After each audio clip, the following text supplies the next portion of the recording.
নমস্কার, আমি মিরিতা। মিরিতার রান্নায় আজ থাকছে হাঁসের ডিমের টক ঝাল।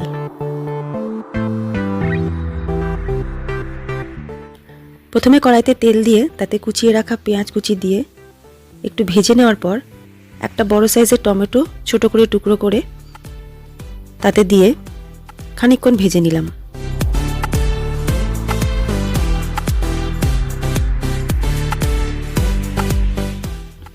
খানিকক্ষণ নাড়াচাড়া করার পর পরিমাণ মতন লবণ দিলাম, যাতে পেঁয়াজ এবং টমেটো সিদ্ধ হয়ে যায় খানিকটা।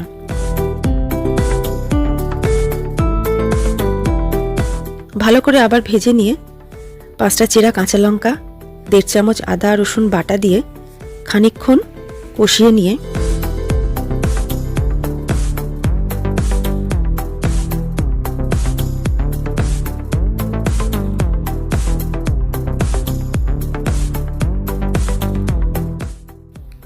এক চামচ হলুদ গুঁড়ো, 1 চামচ জিরে গুঁড়ো, 1/2 চামচ ধনে গুঁড়ো, 1 চামচ কাশ্মীরি লঙ্কার গুঁড়ো, 1/2 চামচ ঝাল লঙ্কার গুঁড়ো দিয়ে উষ্ণ গরম জলের সাহায্যে ভালোভাবে কষিয়ে নিতে হবে।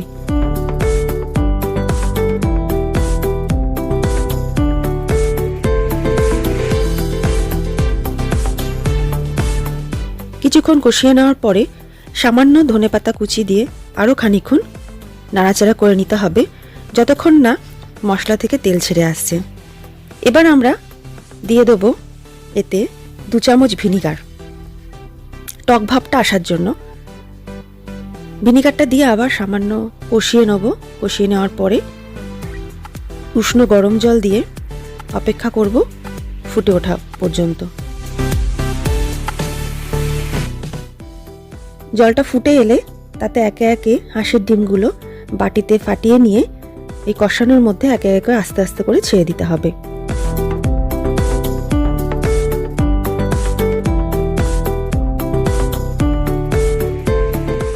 ঢাকা দিয়ে অপেক্ষা করতে হবে যতক্ষণ না ডিম সেদ্ধ হয়ে আসে।